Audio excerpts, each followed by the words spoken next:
ഈ Syrian Christian community കേരളത്തിൽ അവരുടെ അംഗസംഖ്യയിൽ വളരെ വലിയ കുറവുണ്ടാകുന്നതിന് ഒരു പ്രധാനപ്പെട്ട കാരണമായി മാറിയത് ഈ ജനസംഖ്യാ നിയന്ത്രണം ഏറ്റെടുത്തതാണ്.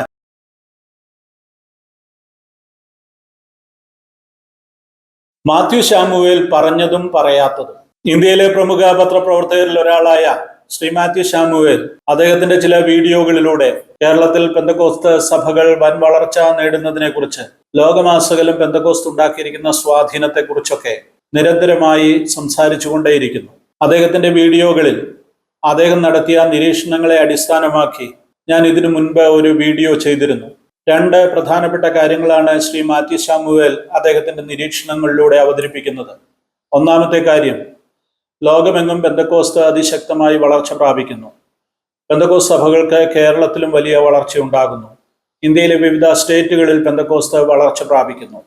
രണ്ടാമതായിട്ട് അദ്ദേഹം പറയുന്നത്, കേരളത്തിലെ പാരമ്പര്യ ക്രൈസ്തവ സഭകളായ യാക്കോബായ ഓർത്തഡോക്സ് സഭകൾ, മാർത്തോമ സഭ, അതുപോലെ കത്തോലിക്ക സഭയുടെ വിവിധ വിഭാഗങ്ങൾ, ഇവയ്ക്കെല്ലാം വലിയ ആൾനഷ്ടമുണ്ടാകുന്നു.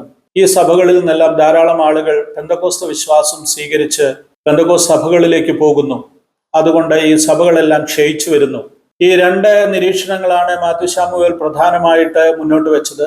അതുമായി ബന്ധപ്പെട്ട നിരവധി കാര്യങ്ങൾ അദ്ദേഹം പറഞ്ഞു. അദ്ദേഹം പറഞ്ഞ കാര്യങ്ങളിൽ ഒന്നാം ഭാഗം, അതായത് പെന്തക്കോസ്ത് സഭകൾ വളർച്ച പ്രാപിക്കുന്നു, എന്തുകൊണ്ടാണ് അങ്ങനെ വളർച്ച പ്രാപിക്കുന്നത്, അതിനെക്കുറിച്ച് അദ്ദേഹം നടത്തിയ നിരീക്ഷണങ്ങളെ കുറിച്ചുള്ള എൻ്റെ പ്രതികരണം കഴിഞ്ഞ വീഡിയോയിൽ, അതായത് ഈ വീഡിയോയുടെ ഒന്നാം ഭാഗത്തിൽ ഞാൻ പരാമർശിച്ചിരുന്നു. ഇത് രണ്ടാം ഭാഗമാണ്. ഒന്നാം ഭാഗം വീഡിയോ കണ്ടിട്ടില്ലാത്തവർക്ക് വേണ്ടി അതിൻ്റെ ലിങ്ക് കൊടുത്തിട്ടുണ്ട്, നിങ്ങളത് കാണുക. ഈ രണ്ടാം ഭാഗത്തിൽ കേരളത്തിലെ പാരമ്പര്യ ക്രൈസ്തവ സഭകളിൽ നിന്ന് ധാരാളം ആളുകൾ പെന്തക്കോസ്തിലേക്ക് പോകുന്നു. എന്താണ് അതിൻ്റെ കാരണങ്ങൾ? മാത്യു ശാമുവേൽ പറഞ്ഞ കാര്യങ്ങൾ ഓരോന്നായി നമുക്കെടുത്ത് പരിശോധിക്കാം. ഏറ്റവും പ്രധാനപ്പെട്ട കാര്യം, കേരളത്തിലെ പെന്തക്കോസ്ത് സഭകളിലെല്ലാം വൻ വളർച്ച ഉണ്ടായി. കേരളത്തിലെ സുറിയാനി ക്രൈസ്തവ സഭകളിൽ നിന്ന് ധാരാളം ആളുകൾ പെന്തക്കോസ്തിലേക്ക് പോയി എന്നുള്ളത് യാഥാർത്ഥ്യമായ കാര്യമാണ്. ശ്രീ മാത്യു ശാമുവേൽ പറഞ്ഞിരിക്കുന്നത് 100% സത്യമാണ്. കേരളത്തിൽ ഇപ്പോൾ 25,000-ലധികം പെന്തക്കോസ്ത് ലോക്കൽ സഭകളുണ്ട്. അതിൽ വളരെ ചെറിയ സഭകളും ആയിരക്കണക്കിന് അംഗങ്ങളുള്ള സഭകളുമുണ്ട്. വ്യവസ്ഥാപിത പെന്തക്കോസ്ത് സഭകളുടെ ഭാഗമായിട്ടുള്ള സഭകളുണ്ട്. അതുപോലെ ന്യൂ ജനറേഷൻ ചർച്ചുകളുടെ ഭാഗമായിട്ടുള്ളതും സ്വതന്ത്രമായി പ്രവർത്തിക്കുന്ന പ്രാദേശിക സഭകളുമുണ്ട്. ഇതെല്ലാം കൂടെ ചേർത്ത് 25,000-ലധികം പെന്തക്കോസ്ത് സഭകൾ കേരളത്തിൽ പ്രവർത്തിക്കുന്നുണ്ട്. ഏറ്റവും കുറഞ്ഞത് ഒരു സഭയിൽ 50 വിശ്വാസികളെ വെച്ച് കണക്കാക്കിയാൽ തന്നെ കേരളത്തിൽ ഇപ്പോൾ 12.5 ലക്ഷം പെന്തക്കോസ്ത് വിശ്വാസികളുണ്ട്. അപ്പോൾ എവിടെ നിന്നാണ് ഈ വിശ്വാസികളെല്ലാം വന്നത്? കാരണം 100 വർഷം മാത്രമേ ആയുള്ളൂ പെന്തക്കോസ്ത് കേരളത്തിൽ ആരംഭിച്ചിട്ട്. ഈ കാലഘട്ടത്തിനിടയിൽ 25,000 സഭകളുണ്ടായി. ആ സഭകളിലേക്ക് ധാരാളം ആളുകളെത്തി. ഏറ്റവും കുറഞ്ഞത് ഞാൻ നേരത്തെ പറഞ്ഞതുപോലെ 12.5 ലക്ഷം ആളുകളെത്തി. എവിടെ നിന്നാണ് ഈ വിശ്വാസികളെല്ലാം എത്തിയത്? സ്വാഭാവികമായും അതിലെ ഒരു 60%-ലധികവും വന്നിരിക്കുന്നത് ഇവിടുത്തെ വ്യവസ്ഥാപിത ക്രൈസ്തവ സഭകളിൽ നിന്നാണ്. കത്തോലിക്ക സഭയിൽ നിന്ന്, ഓർത്തഡോക്സ് യാക്കോബായ സഭകളിൽ നിന്ന്, മർത്തോമ സഭയിൽ നിന്ന്, CSI സഭയിൽ നിന്ന്, ഇത്രയും സഭകളിൽ നിന്നുള്ള വിശ്വാസികളാണ് ഈ സഭകളിലേക്ക് എത്തിച്ചേർന്നത്. അങ്ങനെ പെന്തക്കോസ്തിലേക്ക് ആളുകൾ എത്തിയപ്പോൾ സ്വാഭാവികമായി ഇവിടുത്തെ വ്യവസ്ഥാപിത സഭകളിൽ, പാരമ്പര്യ സഭകളിൽ അംഗസംഖ്യയിൽ കുറവുണ്ടായി എന്നുള്ളത് യാഥാർത്ഥ്യമാണ്. ഇനി എങ്ങനെയാണ് ഈ കുറവുണ്ടായിരിക്കുന്നത്? മാത്യു ശാമുവേൽ പറയുന്ന കാര്യങ്ങളിലേക്ക് നമുക്ക് നോക്കാം. മാത്യു ശാമുവേൽ പറയുന്നു, പെന്തക്കോസ്ത് സഭക്കാർ സുവിശേഷം പറയുന്നതിൽ വളരെ ശ്രദ്ധാലുക്കളാണ്. അവരുടെ വിശ്വാസികൾ എല്ലാവരും തന്നെ സുവിശേഷം മറ്റുള്ളവരോട് പറയാൻ സന്നദ്ധരാകുന്നു. ഒരു അന്യ മതസ്ഥനെ കണ്ടാൽ ഒരു പെന്തക്കോസ്തുകാരൻ വല്ല നിവൃത്തിയുമുണ്ടെങ്കിൽ ആ വ്യക്തിയോട് സുവിശേഷം പറയും. ഇതാണ് മാത്യു ശാമുവേൽ മുന്നോട്ട് വെക്കുന്ന ഒരു പ്രധാന നിരീക്ഷണം. അതായത് ഇവിടുത്തെ വ്യവസ്ഥാപിത പാരമ്പര്യ എപ്പിസ്കോപ്പൽ സഭകളിലെ വിശ്വാസികൾ ഒരു അന്യമതസ്ഥനെ കണ്ടാൽ, അയാളുമായി സൗഹൃദമുണ്ടായാൽ ഒരു കാരണവശാലും തൻ്റെ മതത്തെക്കുറിച്ചോ തൻ്റെ വിശ്വാസത്തെക്കുറിച്ചോ യേശുക്രിസ്തുവിനെ കുറിച്ചോ ആ വ്യക്തിയോട് പറയാറില്ല. എന്നാൽ ഒരു പെന്തക്കോസ്ത് വിശ്വാസിയെ സംബന്ധിച്ചിടത്തോളം അവൻ പ്രയോറിറ്റി കൊടുക്കുന്നത് എപ്പോഴും സുവിശേഷത്തിനാണ്, യേശുക്രിസ്തുവിനാണ്. അതിനാൽ തന്നെ ഏതെങ്കിലും ഒരു അനുകൂല സാഹചര്യം ഉണ്ടായാൽ ആ വ്യക്തിയോട് തൻ്റെ വിശ്വാസം ഷെയർ ചെയ്യുവാനായിട്ട് പെന്തക്കോസ്തുകാർ തയ്യാറാകും. ഇത് ശരിയായൊരു നിരീക്ഷണമാണ്, വളരെ സത്യമാണ്. പെന്തക്കോസ്ത് വിശ്വാസികൾ കഴിയുന്നത്രയും സുവിശേഷം മറ്റുള്ളവരോട് പറയുവാൻ തയ്യാറാകും, യേശുവിനെ പരിചയപ്പെടുത്തുവാൻ തയ്യാറാകും. കാരണം യേശുക്രിസ്തുവിന്റെ കൽപ്പനയാണ് സുവിശേഷം മറ്റുള്ളവരോട് പങ്കുവെക്കണമെന്നുള്ളതും ആത്മരക്ഷയെക്കുറിച്ച് മറ്റുള്ളവരെ അറിയിക്കണമെന്നുള്ളതും. വേദപുസ്തകം അത് കൃത്യമായി പറയുന്നുണ്ട്. അപ്പോൾ ആ വേദപുസ്തകത്തിൽ അടിസ്ഥാനപ്പെട്ട് ജീവിക്കുന്ന ഒരു ക്രൈസ്തവനെ സംബന്ധിച്ചിടത്തോളം, അല്ലെങ്കിൽ ഒരു പെന്തക്കോസ്ത് വിശ്വാസിയെ സംബന്ധിച്ചിടത്തോളം, സുവിശേഷം അറിയിക്കുക, മറ്റുള്ളവരോട് പറയുക എന്നുള്ളത് അവന്റെ ജീവിതത്തിന്റെ ഏറ്റവും പ്രധാനപ്പെട്ട കാര്യങ്ങളിലൊന്നാണ്. കേരളത്തിൽ പെന്തക്കോസ്ത് സഭകൾ ആരംഭിച്ച ആരംഭ കാലഘട്ടത്തിൽ അതിലേക്ക് വന്ന ആളുകളെല്ലാം വളരെ അഗ്രസീവായി തന്നെ ഈ സുവിശേഷീകരണ പ്രയത്നത്തിൽ പങ്കാളികളായിരുന്നു. എന്നാൽ കാലങ്ങൾ മുന്നോട്ട് പോയപ്പോൾ ഏത് പ്രസ്ഥാനങ്ങൾക്കും ഏത് സംഘടനകൾക്കും ഉണ്ടാകുന്നത് പോലുള്ള അപജയങ്ങളും തകർച്ചകളും ഒക്കെ പെന്തക്കോസ്ത് സമൂഹങ്ങൾക്കും പലയിടത്തും ഉണ്ടായിട്ടുണ്ട്. അപ്പോൾ തന്നെ മനസ്സിലാക്കേണ്ട ഏറ്റവും പ്രധാനപ്പെട്ട കാര്യം, ഇപ്പോഴും പെന്തക്കോസ്ത് സഭകൾ പഠിപ്പിക്കുന്നത് എല്ലാ വിശ്വാസികളും ഒരു സുവിശേഷകനെ പോലെ യേശുവിനെ മറ്റുള്ളവർക്ക് പരിചയപ്പെടുത്തണം. അത് ഒരു പ്രഥമ ദൗത്യമായിട്ട് എല്ലാവരും ഏറ്റെടുക്കണം എന്നുള്ളത് എല്ലാ പെന്തക്കോസ്ത് സഭകളും പഠിപ്പിക്കുന്നു. അത് പ്രായോഗിക തലത്തിൽ വളരെ പരിമിതമായ നിലയിലാണ് ഇപ്പോൾ നടക്കുന്നത്. സുവിശേഷ പ്രവർത്തനത്തിന് വേണ്ടി തങ്ങളെ തന്നെ സമർപ്പിച്ചിറങ്ങിയിരിക്കുന്ന സുവിശേഷകരോ പാസ്റ്റേഴ്സോ ഒക്കെയാണ് ഇപ്പോൾ അത് കൂടുതൽ ചെയ്യുന്നത് എന്നേ ഉള്ളൂ. എങ്കിലും സാധാരണ വിശ്വാസികളിൽ നല്ലൊരു പങ്ക് തന്നെ സുവിശേഷം മറ്റുള്ളവരോട് പങ്കിടുന്നതിൽ സന്തോഷമുള്ളവരാണ്, അതിന് തൽപരരുമാണ് എന്നുള്ളത് ഏറ്റവും പ്രധാനപ്പെട്ട ഒരു കാര്യമാണ്. ഇത് പലപ്പോഴും ആളുകളെ പെന്തക്കോസ്ത് വിശ്വാസത്തിലേക്ക് നയിക്കുവാൻ ഒരു പ്രധാനപ്പെട്ട കാരണമായി മാറുന്നുണ്ട്. രണ്ടാമതായിട്ട് മാത്യു ശാമുവേൽ പറയുന്നത് പാരമ്പര്യ ക്രൈസ്തവ സഭകളിൽ ഉടലെടുക്കുന്ന തർക്കങ്ങളും വഴക്കുകളും ഒക്കെയാണ്. പ്രത്യേകിച്ച് ഓർത്തഡോക്സ് യാക്കോബായ സഭാ തർക്കങ്ങൾ, ഇപ്പോൾ കത്തോലിക്ക സഭയിലുള്ള കുർബാനയുമായി ബന്ധപ്പെട്ട് ഉണ്ടായിരിക്കുന്ന തർക്കങ്ങൾ, ഇങ്ങനെ നിരന്തരമായി സഭകളിൽ വലിയ തർക്കങ്ങൾ ഉണ്ടാകുന്നു. ക്രിസ്തുവിൻ്റെ വചനങ്ങൾക്ക് വിരുദ്ധമായ ഒത്തിരി കാര്യങ്ങൾ സഭകളിൽ ഉണ്ടാകുന്നു. ഇതൊക്കെ ആളുകൾക്ക്, ഈ പാരമ്പര്യ ക്രൈസ്തവ സഭകളിലെ വിശ്വാസികൾക്ക് അവരുടെ നേതൃത്വത്തോടും വിശ്വാസത്തോടും ഒക്കെ ഒരു അവമതിപ്പുണ്ടാക്കുവാനായിട്ട് കാരണമായി തീരുന്നു. അപ്പോൾ ഒരു സന്ദർഭം വരുമ്പോൾ അവർ പെന്തക്കോസ്ത് വിശ്വാസത്തിലേക്ക്, കുറച്ചുകൂടെ ബിബ്ലിക്കലായതെന്ന് അവർക്ക് തോന്നുന്ന ഒരു വിശ്വാസത്തിലേക്ക് അവർ മാറുന്നു എന്ന് മാത്യു ശാമുവേൽ പറയുന്നു. അതും ഏറെക്കുറെ ശരിയായിട്ടുള്ള ഒരു നിരീക്ഷണമാണ്. പല സഭകളിലും ഉണ്ടാകുന്ന വഴക്കുകൾ, അല്ലെങ്കിൽ സഭാവിശ്വാസികൾക്കുണ്ടാകുന്ന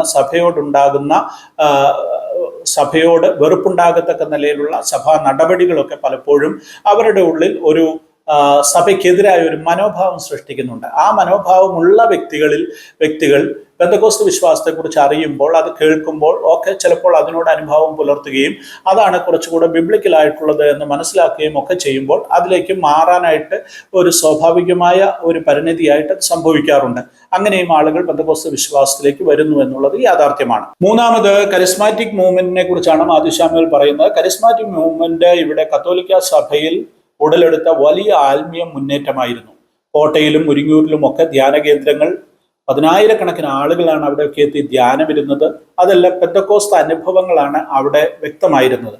ഹല്ലേലൂയ പറയുകയും സ്തോത്രം പറയുകയും അന്യഭാഷകൾ സംസാരിക്കുകയും ഒക്കെ ചെയ്യുന്ന പെന്തക്കോസ്ത് സഭകൾ എന്തൊക്കെ പഠിപ്പിക്കുന്നോ അതൊക്കെ തന്നെയായിരുന്നു ആരംഭഘട്ടത്തിൽ കരിസ്മാറ്റിക് മൂവ്മെന്റിൽ ഉണ്ടായിരുന്നത്. എന്നാൽ അത് വളർച്ച പ്രാപിച്ച് വന്നപ്പോൾ സംഭവിച്ച ഒരു വലിയ അപകടം എന്ന് പറയുന്നത്, ധാരാളം ആളുകൾ ഈ മൂവ്മെന്റിന്റെ ഭാഗമായി മാറുകയും അതിലേക്ക് വരികയും ആ പ്രാർത്ഥനാനുഭവങ്ങൾ അവരുടെ പള്ളികളിൽ നടക്കുന്ന കുർബാനകളേക്കാൾ വ്യത്യസ്തമായി നവീനമായ ഒരു ആത്മീയ അനുഭൂതി അവർക്ക് നൽകുകയും വ്യക്തിപരമായി കുറച്ചുകൂടെ ദൈവത്തോട് അടുക്കുവാനുള്ള ഒരു മുഖാന്തരമാക്കുകയും ചെയ്തപ്പോൾ സ്വാഭാവികമായിട്ടും പള്ളിയുടെ ചടങ്ങുകളോട് അവർക്ക് ഒരു വിരക്തി ഉണ്ടായി.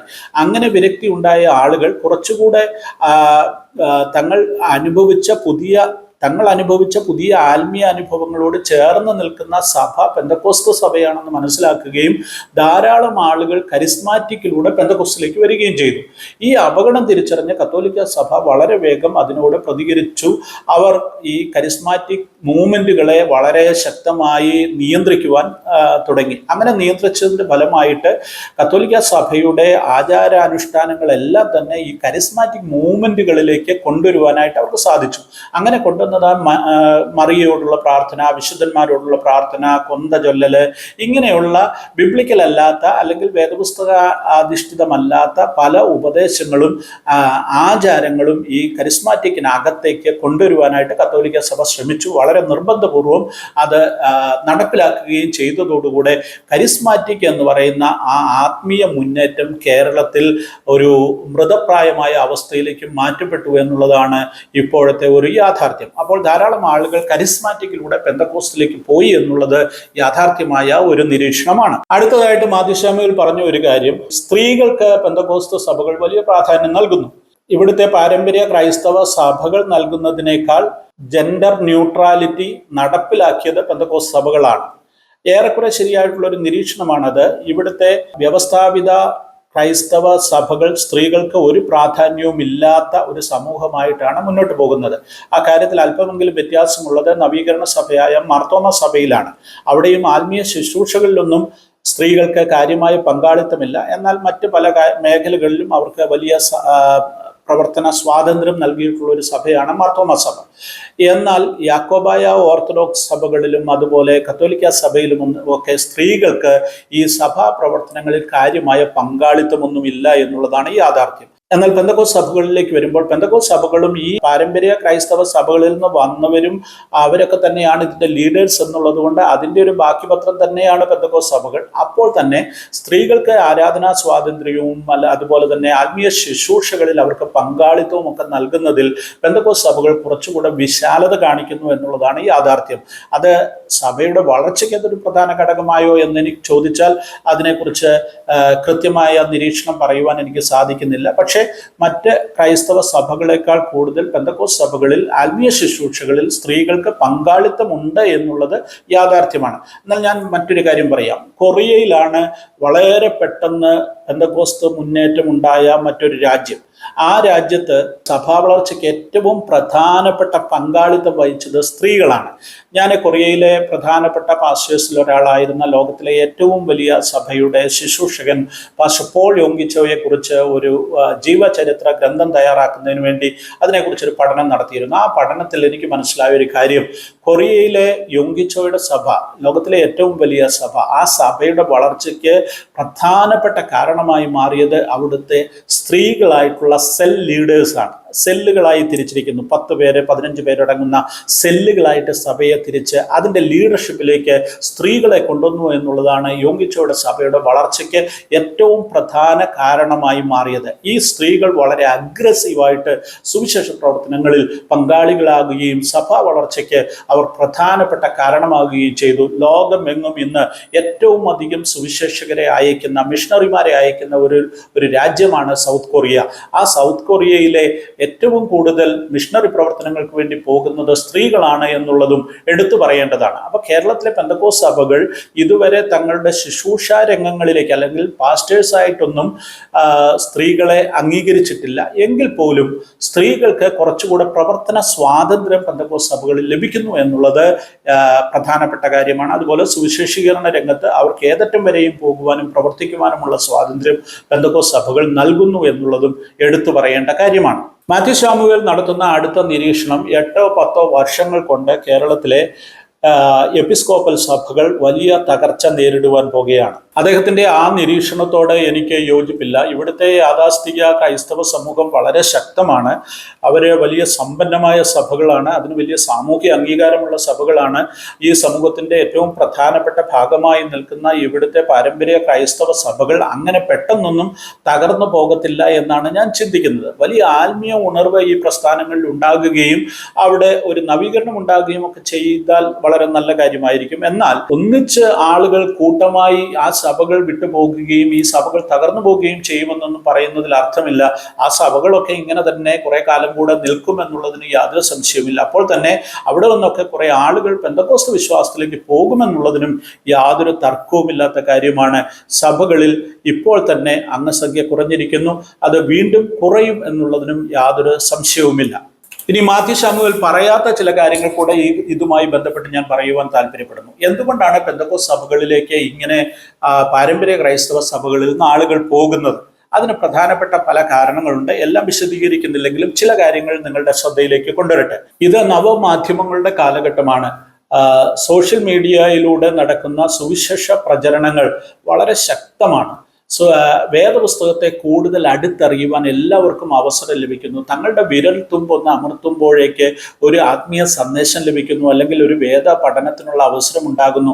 ഇതൊന്നും മുമ്പ് ഇത്ര വ്യാപകമായിരുന്നില്ല, ഇത്രത്തോളം അത് ലഭ്യമല്ലായിരുന്നു. ഏതെങ്കിലും ഒരു പെന്തക്കോസ്ത് കൺവെൻഷനിൽ പോയാൽ മാത്രമേ നേരത്തെ ഒരു സുവിശേഷ പ്രസംഗം കേൾക്കുവാൻ സാധിക്കുകയുള്ളായിരുന്നു, അല്ലെങ്കിൽ പെന്തക്കോസ്തുകാരുടെ ഉപദേശം എന്തെന്ന്, അല്ലെങ്കിൽ വേദപുസ്തകത്തിലെ കുറച്ചുകൂടെ ആഴമായ സത്യങ്ങൾ മനസ്സിലാക്കുവാനോ ഒക്കെ സാധിക്കുന്നത് ഒരു കൺവെൻഷൻ കൺവെൻഷനിൽ നേരിട്ട് പങ്കെടുക്കുമ്പോൾ മാത്രമായിരുന്നു. എന്നാൽ ഇപ്പോൾ അങ്ങനെയല്ല. ഇപ്പോൾ ആർക്കും താല്പര്യപ്പെടുന്ന ആത്മീയ താല്പര്യരായ ആർക്കും ഇഷ്ടം പോലെ ദൈവവചന ശുശ്രൂഷകൾ അനുഭവിക്കുവാനുള്ള അവസരങ്ങൾ ഉണ്ടാകുന്നു. നിങ്ങളുടെ അറിവിലേക്ക് ഞാനൊരു കാര്യം പറയാം. സമീപകാലത്ത് ഏറ്റവും അധികം ആളുകൾ പെന്തക്കോസ്തിലേക്ക് വരുവാൻ കാരണമായി തീർന്നത് കോവിഡ് കാലത്ത് പവർ വിഷൻ എന്ന് പറയുന്ന ചാനലിലൂടെ നടത്തിയ ആത്മീയ ആരാധനയാണ്. വീട്ടിലെ സഭായോഗം എന്ന പേരിൽ ഞായറാഴ്ചകളിൽ നടത്തിയ ഏകദേശം 5 മണിക്കൂറോളം നീണ്ടു നിൽക്കുന്ന ആത്മീയ ശുശ്രൂഷ, ഇത് എല്ലാ ഭവനങ്ങളും, അത് സമുദായ ഭേദമില്ലാതെ എല്ലാ ക്രൈസ്തവരുടെയും കുടുംബങ്ങളിൽ ഇത് വ്യാപകമായി കാണുകയും അതുമൂലം ധാരാളം ആളുകൾ പെന്തക്കോസ്ത് വിശ്വാസത്തിലേക്ക് വരുവാൻ കാരണമായി തീർന്നു. ഞാൻ തിരുവല്ലയിലെ IPC പ്രയർ സെന്റർ എന്ന് പറയുന്ന സഭയിലെ ഒരംഗമാണ്. ഞങ്ങളുടെ സഭയിലേക്ക് തന്നെ നിരവധി കുടുംബങ്ങളാണ് പവർ വിഷൻ കണ്ടിട്ട് അതിലെ ആരാധനയിൽ പങ്കെടുത്തിട്ട് വിശ്വാസത്തിലേക്ക് വന്നിരിക്കുന്നത്. അത് ഞങ്ങളുടെ ഒരു സഭയിലെ മാത്രം കാര്യമല്ല, കേരളത്തിലെ പല സഭകളിലേക്കും ഇതുപോലെ നിരവധി കുടുംബങ്ങൾ പെന്തക്കോസ്ത് വിശ്വാസത്തിലേക്ക് വരുവാൻ കാരണമായ ഒരു കാര്യം പവർ വിഷനിലെ വീട്ടിലെ സഭായോഗം എന്നുള്ള ആ ശുശ്രൂഷകളായിരുന്നു. അതിലൂടെ ആളുകൾ മനസ്സിലാക്കി എന്താണ് ഒരു പെന്തക്കോസ്ത് ആരാധന, അവിടെ എന്താണ് നടക്കുന്നത്, അവിടുത്തെ വചന ശുശ്രൂഷ എന്താണ്, അതിനകത്ത് എത്രത്തോളം വ്യക്തിപരമായി തങ്ങൾക്കൊരു ആത്മീയമായ അനുഭവങ്ങൾ ഉണ്ടാകുന്നു എന്നുള്ളത് തിരിച്ചറിഞ്ഞപ്പോൾ പെന്തക്കോസ്തിനെ കുറിച്ചുള്ള പൊതുസമൂഹത്തിൽ ഉണ്ടായിരുന്ന പല തെറ്റിദ്ധാരണകളും മാറുവാനും ആളുകൾക്ക് ആ സമൂഹവുമായിട്ട് കുറച്ചുകൂടെ അടുത്ത് സഹകരിക്കുവാനുമുള്ള ഒരു മനോഭാവം ഉണ്ടായി എന്നുള്ളത് യാഥാർത്ഥ്യമാണ്. അതുപോലെ തന്നെയാണ് ഈ സോഷ്യൽ മീഡിയയിലൂടെ യൂട്യൂബിലൂടെയൊക്കെ ധാരാളം ദൈവവചന ശുശ്രൂഷകർ ആ ദൈവവചനങ്ങൾ, സുവിശേഷ പ്രസംഗങ്ങൾ, വേദപഠനങ്ങൾ ഒക്കെ പുറത്തേക്ക് വരുമ്പോൾ ഇത് തൽപരരായ ആളുകൾ ഇത് കേൾക്കുകയും അവരതിലേക്ക് ആകർഷിതരാകുകയും ചെയ്യുന്നു. അങ്ങനെ സോഷ്യൽ മീഡിയയുടെ സ്വാധീനത്തിലൂടെ ധാരാളം ആളുകൾ പെന്തക്കോസ്ത് വിശ്വാസത്തിലേക്ക് വരികയോ അല്ലെങ്കിൽ അവർ വ്യക്തിപരമായി ആ അനുഭവങ്ങൾ പ്രാപിക്കുകയോ ചെയ്യുന്നു എന്നുള്ളത് ഏറ്റവും പ്രധാനപ്പെട്ട ഒരു കാര്യമാണ്. മാത്യു ശാമുവേൽ പറയാതെ പോയ ഒരു കാര്യമാണത്. രണ്ടാമത്, മാത്യു ശാമുവേൽ പറഞ്ഞു ധാരാളം ആളുകൾ വിദേശത്തേക്ക് പോകുന്നു. സത്യമാണ്, വിദേശത്ത് ഇവിടുത്തെ ക്രൈസ്തവ കുടുംബങ്ങളിൽ നിന്ന്, പാരമ്പര്യ ക്രൈസ്തവ കുടുംബങ്ങളിൽ നിന്നും പെന്തക്കോസ്ത് കുടുംബങ്ങളിൽ നിന്നും ധാരാളം ആളുകൾ വിദേശത്തേക്ക് പോകുന്നു. വിദേശ രാജ്യങ്ങളിൽ സ്വാഭാവികമായും അവിടെ ശക്തമായ, പ്രത്യേകിച്ച് അമേരിക്ക പോലെയുള്ള രാജ്യങ്ങളിൽ അതിശക്തമായ മുന്നേറ്റമാണ് പെന്തക്കോസ്ത് സഭകൾ. ആ പെന്തക്കോസ്ത് സഭകളിലേക്ക് ഈ പോകുന്നവരിൽ പലരും എത്തിപ്പെടുകയും അവിടെ ആരാധനകളിൽ പങ്കെടുക്കുകയും ചെയ്യുന്നു. അങ്ങനെ ഒരു പുതുതലമുറ വിദേശത്ത് പോകുന്നവർ അതാത് രാജ്യങ്ങളിൽ വെച്ച് പെന്തക്കോസ്ത് വിശ്വാസം സ്വീകരിക്കുന്നു. അവരുടെ സ്വാധീനത്തിലൂടെ അവരുടെ മാതാപിതാക്കൾ അല്ലെങ്കിൽ സഹോദരങ്ങളിൽ പലരും ഈ പെന്തക്കോസ്തിനോടുള്ള ഒരു തെറ്റായ ധാരണകൾ തിരുത്തുകയും പെന്തക്കോസ്തിന് അനുകൂലമായ മനോഭാവം അവരുടെ ഉള്ളിൽ ഉണ്ടാകുകയും ചെയ്യുന്നു. ഏതെങ്കിലും ഒരു സാഹചര്യത്തിൽ അവർക്ക് പെന്തക്കോസ്ത് സഭയുമായി ബന്ധപ്പെടുവാനുള്ള അവസരം ഉണ്ടായാൽ അവർ അതിനോട് താല്പര്യപ്പെടുകയും അതിലേക്ക് വരികയും ചെയ്യുന്നു. ഇതും യാഥാർത്ഥ്യമായ ഒരു കാര്യമാണ്. വിദേശത്തേക്ക് ജനങ്ങൾ പോയതും പോയിക്കൊണ്ടിരിക്കുന്നതും ഒക്കെ പെന്തക്കോസ്തിന്റെ വളർച്ചയ്ക്ക് ഒരു കാരണമായിട്ടുണ്ട്. മൂന്നാമത്തെ എൻ്റെ ഒരു നിരീക്ഷണം, കേരളത്തിലെ പാരമ്പര്യ ക്രൈസ്തവ സഭകളിലെ വിശ്വാസികളിൽ ഉണ്ടായ ജനസംഖ്യയിലുണ്ടായ കുറവാണ്. അതായത് ഫാമിലി പ്ലാനിങ്ങിന്റെ ഭാഗമായി ഇന്ത്യയിൽ ജനസംഖ്യാ നിയന്ത്രണം കൊണ്ടുവന്നപ്പോൾ അതിനെ ഏറ്റെടുത്ത സമൂഹങ്ങളിൽ ഒന്നായിരുന്നു കേരളത്തിലെ ക്രൈസ്തവർ, പ്രത്യേകിച്ച് സുറിയാനി ക്രൈസ്തവർ. അതുകൊണ്ട് എല്ലാ കുടുംബങ്ങളിലും 2 മക്കൾ അല്ലെങ്കിൽ ഒരു കുഞ്ഞ് ഇങ്ങനെയൊക്കെ ആയി തീർന്നു. അങ്ങനെ വന്നിട്ട് ഈ സമൂഹത്തിന്റെ ഡെമോഗ്രാഫിക്കൽ ഗ്രാഫ് താഴോട്ട് പോയിക്കൊണ്ടിരിക്കുകയാണ് ദീർഘവർഷങ്ങളായിട്ട്. നമുക്കറിയാം, സമീപകാലത്ത് പത്തനംതിട്ട ജില്ലയിലെയൊക്കെ പല മണ്ഡലങ്ങൾ തന്നെ ഇല്ലാതായി, നിയമസഭാ മണ്ഡലങ്ങൾ ഇല്ലാതെയായി. അതേസമയം ആ മണ്ഡലങ്ങൾക്ക് പകരമായിട്ട് മണ്ഡലങ്ങൾ ഉണ്ടായത് മലപ്പുറം ജില്ലയിലാണ്. അതിൻ്റെ കാരണം നമുക്കറിയാം, മുസ്ലിം സമൂഹം ഈ ജനസംഖ്യാ നിയന്ത്രണത്തിന് എതിര് നിന്നു, അവർക്ക് ധാരാളം ആളുകൾ ഉണ്ടായി. ഇപ്പോൾ ക്രൈസ്തവ സമൂഹം ജനസംഖ്യാ നിയന്ത്രണങ്ങളെ അനുകൂലിച്ചു, അതുകൊണ്ട് അവരുടെ അംഗസംഖ്യയിൽ വലിയ കുറവുണ്ടായി. സമീപകാലത്ത് കത്തോലിക്ക സഭയും മറ്റും കൂടുതൽ കുഞ്ഞുങ്ങൾ കുടുംബങ്ങളിൽ ഉണ്ടാകുന്നതിന് വലിയ പ്രോത്സാഹനം നൽകിക്കൊണ്ടിരിക്കുകയാണ്. അങ്ങനെയുള്ള പ്രോത്സാഹനങ്ങളൊക്കെ നൽകുന്നത് നല്ല കാര്യമാണ്, കൂടുതൽ കുഞ്ഞുങ്ങൾ വീടുകളിൽ ഉണ്ടാകട്ടെ. പക്ഷേ സംഭവിക്കുന്ന കാര്യം, അതൊന്നും സമൂഹത്തിൽ വലിയ ചലനമുണ്ടാക്കിയിട്ടില്ല. ഇപ്പോഴും നമ്മുടെ കുടുംബങ്ങളിൽ വളരെ കുറച്ച് അണുകുടുംബങ്ങളായി മാറിയിരിക്കുന്നു, കുഞ്ഞുങ്ങളില്ലാതായിരിക്കുന്നു, പുതിയ തലമുറകളുടെ എണ്ണം കുറഞ്ഞു വരുന്നു, കുറെ പേർ വിദേശത്തേക്ക് പോകുന്നു. ഇവിടെ അച്ഛന്മാരാകുവാനോ കന്യാസ്ത്രീകളാകുവാനോ സുവിശേഷകരാകുവാനോ ഉണ്ടാകുവാനോ ആളുകളില്ലാത്ത അവസ്ഥ വരുന്നു. ഈ സിറിയൻ ക്രിസ്ത്യൻ കമ്മ്യൂണിറ്റി കേരളത്തിൽ അവരുടെ അംഗസംഖ്യയിൽ വളരെ വലിയ കുറവുണ്ടാകുന്നതിന് ഒരു പ്രധാനപ്പെട്ട കാരണമായി മാറിയത് ഈ ജനസംഖ്യാ നിയന്ത്രണം ഏറ്റെടുത്തതാണ്. അത് ഈ സമൂഹത്തിന്റെ തന്നെ തകർച്ചയ്ക്ക് ഒരു കാരണമായി മാറുന്നുണ്ട് എന്ന് പറഞ്ഞാൽ അതിൽ അതിശയോക്തിയായി കരുതേണ്ടതില്ല. ഇത് സ്വാഭാവികമായി ഇവിടുത്തെ പാരമ്പര്യ ക്രൈസ്തവ സഭകളുടെ അംഗസംഖ്യയിൽ കുറവ് വരാനുള്ള ഒരു പ്രധാനപ്പെട്ട കാരണമാണ്. അടുത്തത്, ഇവിടെ ഞാൻ നേരത്തെ പറഞ്ഞതുപോലെ പെന്തക്കോസ്ത് സഭകൾ ഏകദേശം 100 വർഷമായി ഇവിടെ പ്രവർത്തിക്കുന്നു. അതിൻ്റെ പല കാലഘട്ടങ്ങളെ അനലൈസ് ചെയ്താൽ പല കാലഘട്ടങ്ങളിൽ പല നിലകളിൽ അതിന് വളർച്ചയും തളർച്ചയും ഉണ്ടായിട്ടുണ്ട്. അങ്ങനെ വളർച്ച ഉണ്ടായ ചില കാലഘട്ടങ്ങളിൽ ഇവിടുത്തെ സമുദായ സഭകളിൽ നിന്ന് വലിയ ഒഴുക്ക് പെന്തക്കോസ്ത് സഭകളിലേക്കുണ്ടായി. എന്നാൽ ഇന്ന് കഴിഞ്ഞ ഒരു 15 വർഷമായിട്ട് കേരളത്തിലെ പെന്തക്കോസ്ത് സഭകളിലേക്ക് മറ്റ് സമുദായ സഭകളിൽ നിന്ന് കാര്യമായ ഒഴുക്കുണ്ടാകുന്നില്ല എന്നുള്ളതാണ് യാഥാർത്ഥ്യം.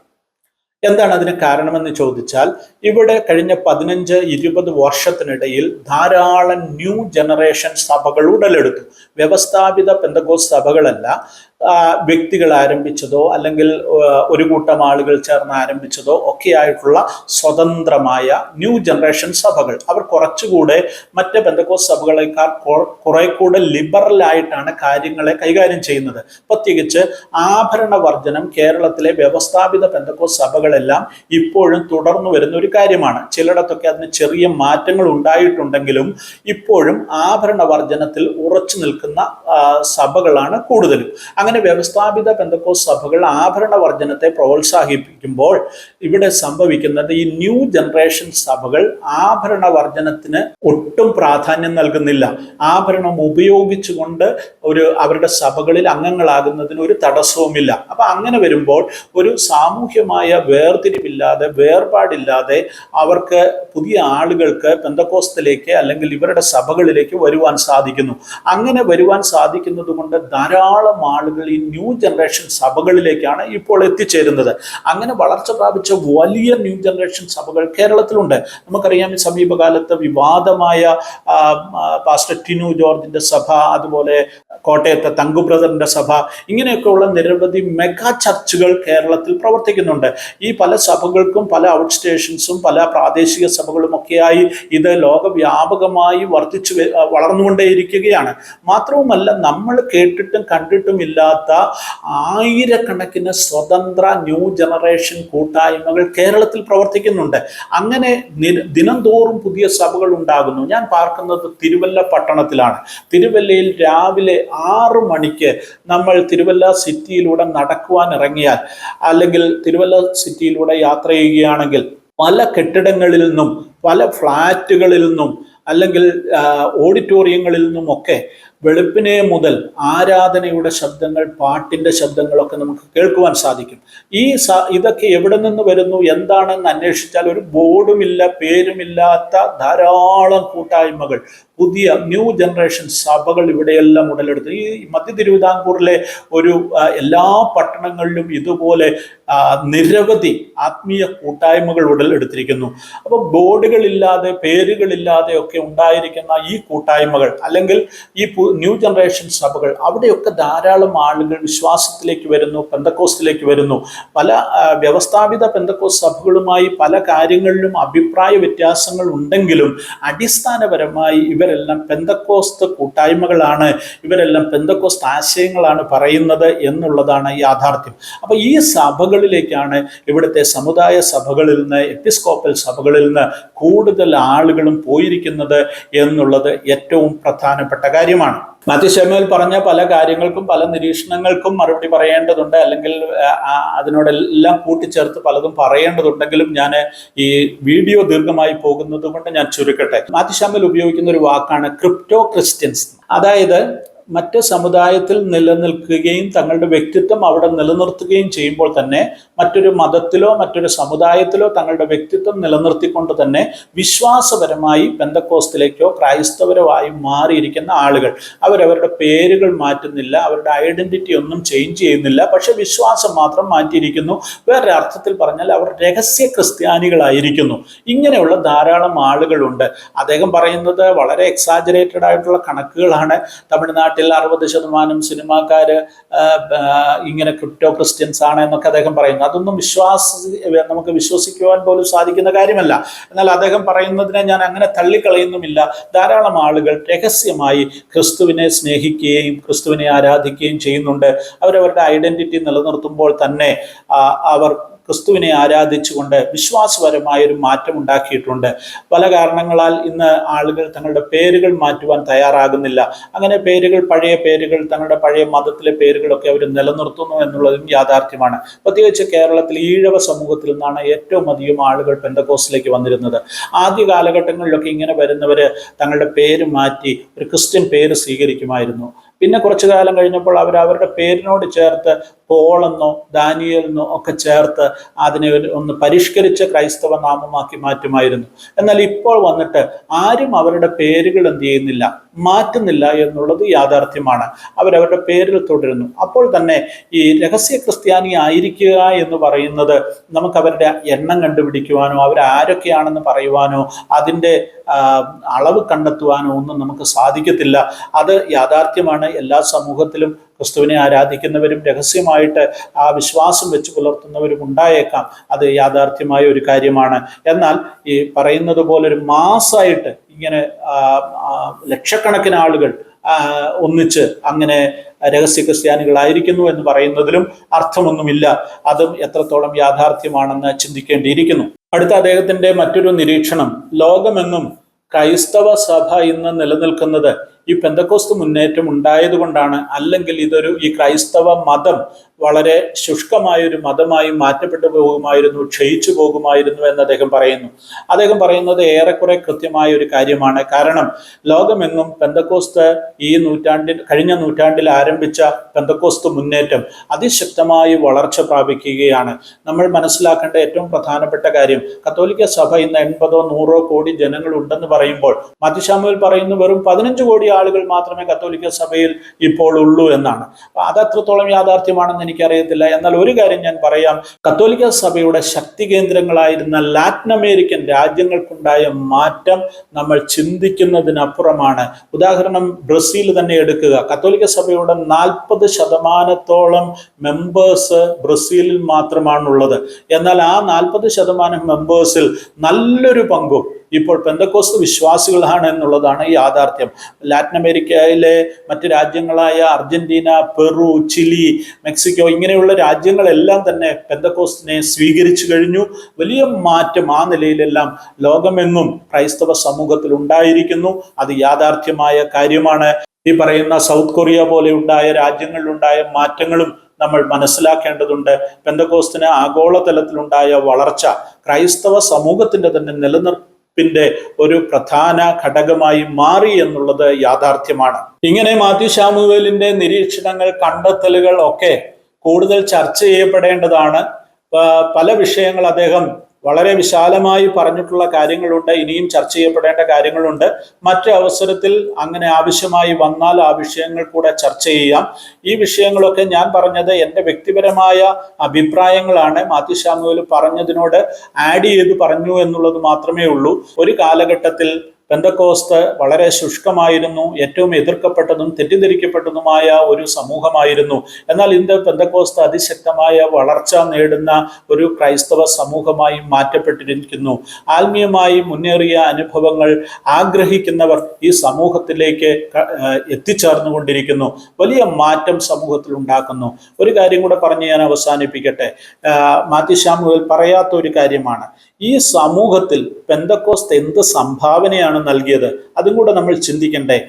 പ്രധാനപ്പെട്ട ഒരു കാര്യം, ഇവിടെ സ്കൂളുകൾ ഉണ്ടാക്കുകയോ ആശുപത്രികൾ പണിയുകയോ ഒന്നും പെന്തക്കോസ്തുകാർ ചെയ്തിട്ടില്ല. വ്യക്തിപരമായി പലരും സ്കൂളുകൾ നടത്തുന്നവരും ആശുപത്രി നടത്തുന്നവരും ഒക്കെ ഉണ്ട്. ഇവിടുത്തെ നഴ്സിംഗ് കമ്മ്യൂണിറ്റിയിൽ നല്ലൊരു പങ്ക് പെന്തക്കോസ്തുകാരാണ്. ഇതൊക്കെ യാഥാർത്ഥ്യമാണ്. എന്നാൽ പോലും ഒരു സമൂഹം എന്നുള്ള നിലയിൽ, സഭ എന്നുള്ള നിലയിൽ ഇങ്ങനെയുള്ള സാമൂഹ്യ സേവന പ്രവർത്തനങ്ങളിലൊന്നും പെന്തക്കോസ്ത് സഭകൾ സാധാരണ നിലയിൽ വളരെ അഗ്രസീവായിട്ട് ഇടപെടാറില്ല. എന്നാൽ ഇവിടുത്തെ സമുദായ സഭകൾ, എപ്പിസ്കോപ്പൽ സഭകളൊക്കെ സ്കൂളുകൾ നടത്തുകയും ആശുപത്രികളൊക്കെ പണിയുകയും ഒക്കെ ചെയ്ത് ഈ സമൂഹത്തെ നന്നായി സേവിച്ചവരാണ്. പക്ഷെ അതൊക്കെ ഒരു കാലഘട്ടം കഴിഞ്ഞപ്പോൾ ഒരു ബിസിനസ്സായി മാറ്റപ്പെട്ടു എന്നുള്ളതാണ് ആ സഭകൾക്ക് സംഭവിച്ച തകർച്ച.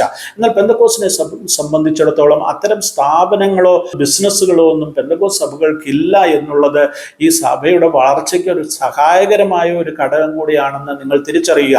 മറ്റൊരു കാര്യം, ഈ സഭ, പെന്തക്കോസ്ത് സഭ ഏറ്റവും വലിയ സാമൂഹ്യ സേവനം നടത്തിയത് എന്താണെന്ന് ചോദിച്ചാൽ അർത്ഥശങ്കയ്ക്കിടയില്ലാത്ത വിധം നമുക്ക് പറയുവാൻ സാധിക്കുന്നത് ലക്ഷക്കണക്കിന് കുടുംബങ്ങളെ കുടുംബ തകർച്ചകളിൽ നിന്ന് വിടുവിച്ച ഒരു സമൂഹമാണ് പെന്തക്കോസ്ത്.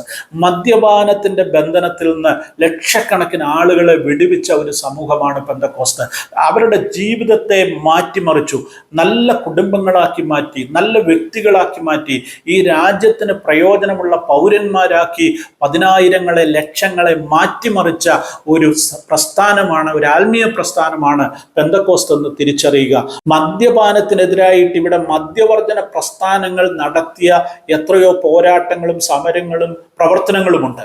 ഗവൺമെന്റ് തന്നെ എല്ലാ വർഷവും മദ്യലഹരിക്കെതിരെ ലക്ഷക്കണക്കിന് രൂപ ചെലവഴിച്ച് പല പദ്ധതികളും നടപ്പാക്കുന്നു. പക്ഷെ പ്രായോഗിക തലത്തിൽ ഇതുകൊണ്ടൊന്നും ഒരു നേട്ടവും സമൂഹത്തിനുണ്ടാകാതിരിക്കുമ്പോൾ ലക്ഷക്കണക്കിന് കുടുംബങ്ങളെ മദ്യപാനത്തിന്റെ ബന്ധനത്തിൽ നിന്ന് വിടുവിച്ച് അവരെ നല്ല മനുഷ്യരാക്കി മാറ്റുവാൻ, അവരുടെ ജീവിതത്തിന് ഒരു അടിത്തറയിട്ട് കൊടുക്കുവാൻ പെന്തക്കോസ്ത് സമൂഹത്തിനും ഈ ആശയത്തിനും ഈ ആത്മീയ മുന്നേറ്റത്തിനും സാധിച്ചു എന്നുള്ളത് ഈ കേരള സമൂഹത്തിന് പെന്തക്കോസ്ത് നൽകിയ ഏറ്റവും വലിയ സംഭാവനയാണെന്ന് തിരിച്ചറിയുക.